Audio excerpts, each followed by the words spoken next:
Hey guys, দুপুর রান্না হয়ে গেছে আর বাবু বসে গেছে খেতে। ও খুব একটা তাড়াতাড়ি খাবার লোক নয়, একদম তাড়াতাড়ি খেতে চায় না ভাত। আর দেখো এখানে কি সুন্দর পেন্টিং করেছে, এটা স্কুলে জমা দেবে।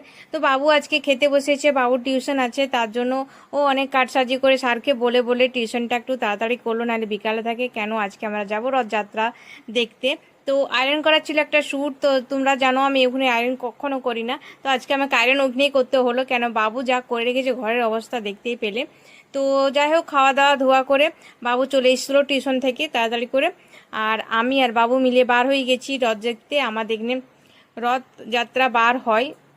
তো আমাদের নিরসাতে, এটা নিরসার রথ, তো এখানে দুটো রথ বার হয়, একটা আমাদের নিরসা থেকে বার হয়, একটা আলাদা জায়গা থেকে। তো সেই ভিডিওটা তোমরা এর পরের নেক্সট ভিডিওতে পেয়ে যাবে। তো আমরা দেখো প্রসাদের কত কিছু গ্রহণ করে নিয়ে এসেছি, এগুলো বিস্কুট, আম। তো আমি আর বাবু মিলে, বাবু বেশি পেয়েছে, আমি কম পেয়েছি।